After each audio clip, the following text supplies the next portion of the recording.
Jai Radha Ramana, Jai Jai Radha Ramana, Jai Jai Radha Ramana, Hari Bol. How does Hinduism deal with the LGBTQ, the lesbian, gay, bisexual, transgender, and queer community, and gay relationships? So what's Hinduism's perspective on anything other than heterosexuality in relationships? Well, it's an interesting question because on the one hand, Hinduism is a religion and a tradition that is rooted in the most basic truth, which is everything in the universe is pervaded by God. There is nothing and no one that is not pervaded by God. And so by definition, regardless of your sexual orientation, regardless of your gender identity, regardless of any of that, you're divine. It doesn't say the entire universe except homosexuals or except transgenders. Everything else is divine except them. It doesn't say that. It says all. And all of the prayers and all of the teachings are over-emphatic, over-emphasizing the oneness, the inclusivity, the divinity of all. And so there's nowhere in that you could get a wedge in and say, well, except for these people. So everything else is divine except these people. It's not there. It's all divine. That's on the one hand, at the most basic fundamental core. On the other hand, though, it's definitely not a tradition that in a societal and cultural level is nearly as open to non-traditional ways of doing most things, sex and relationships being just one of them. It tends to be a culture that's very rooted in tradition and that holds a lot of reverence and respect for that tradition, and that is not eager at all to swerve from tradition in any way. And specifically when we look at issues of homosexuality or issues of differences with regard to sex or gender identity or relationship, the difficulty and the dilemma comes with another core tenet of Hinduism, which is we are not our bodies. We have bodies. We are soul. We are spirit. We are consciousness. And one of the most fundamental teachings is all of the suffering in the world comes from this false identification with the body. Because I identify with my body, with what I look like, with what my color is, with where I'm from, with how much money I have, what my relationships are, all of those things with my emotional state, because I identify with that, I suffer. I suffer either because internally I'm simply judging and competing and comparing and wishing that I looked like so-and-so or had so-and-so's job or whatever, or literally because I'm acting on it. I see something and I feel greedy. I feel angry. I feel lustful. And so I act. Well, the repercussions of that act are going to bring me karmic fruits.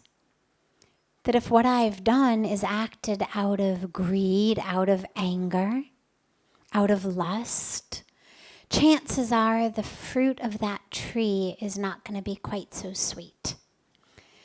And so then we suffer the repercussions of it. Not because we were impure, not because there was something wrong with us, but simply because I identified as the body. So if I identify as a sannyasi, a renunciant, and I look over there and I say, my God, she's got that great purse. I wish I had that purse. I wish that were my bag. Well, okay, so suffering number one, instead of thinking beautiful, divine, holy thoughts, I'm thinking thoughts of greed and comparison and longing. And so internally already I'm suffering.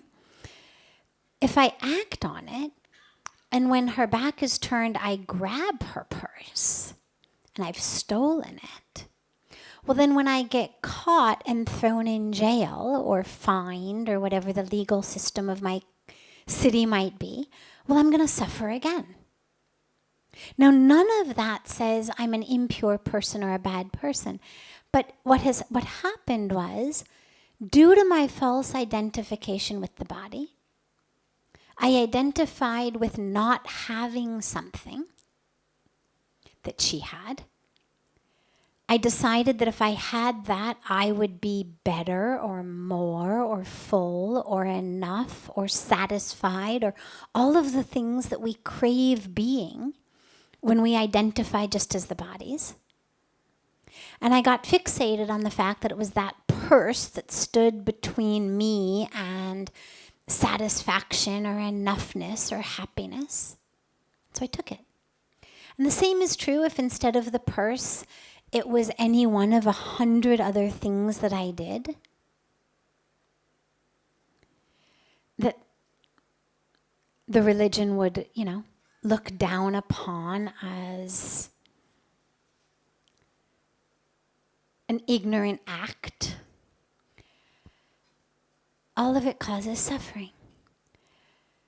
So here's where we get into the homosexuality situation. Since the ultimate goal of life is to realize I am the soul, not the body, anything that is rooted in simply bringing pleasure to the body is something that's going to be looked down upon anyway. So when the whole purpose of our life is to transcend the calls of the body, whether it's physical hunger, whether it's thirst, whether it's fatigue, whether it's pain, this is why, as we always, talk about, this is why we have practices of fasting or staying awake all night, or why Puja Swamiji's guru had him standing on one leg 11 hours a day. To transcend the calls of the body. Not that you're never going to eat again or sleep again, not that Puja Swamiji was never going to walk on 2 feet again, but simply to really, really give the deep message, I'm not the call of the body. Body says eat, but I'm fasting, I don't, and look, I'm still here. Body says sleep, but I'm staying awake all night in meditation. Look, I'm still here. Body says have sex with this one, but I've taken a vow of abstinence, even if this one happens to be my husband. Well, but maybe we've taken a vow of abstinence for a night, a week, a month, a year, whatever it may be. Maybe we're on a holy pilgrimage.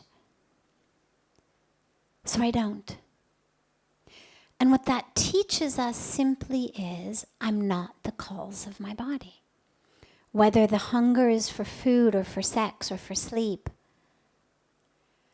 by not giving into it, it creates a very, very, very deep impression in our psyche of you are not the body. Now again, that doesn't mean that we don't go back to our normal lives. But sex is something that is really seen in the culture as something for the propagation of the species. In your childbearing years, husbands and wives have sex to have children. That's the whole point of it. And that's why after having children. The culture teaches you move into the Vanprastha ashram stage, eventually into the sannyasa ashram stage. So you move away from those things. So the dilemma becomes, when we have a relationship in which there are not going to be any children from it, in which all it is pleasure for the body, achieving nothing, gaining nothing, but simply pleasure for the body. It's going to be something the religious teachings are going to say is better to be avoided. Because what you're doing is reinforcing, I am the body, I am the body, I am the body.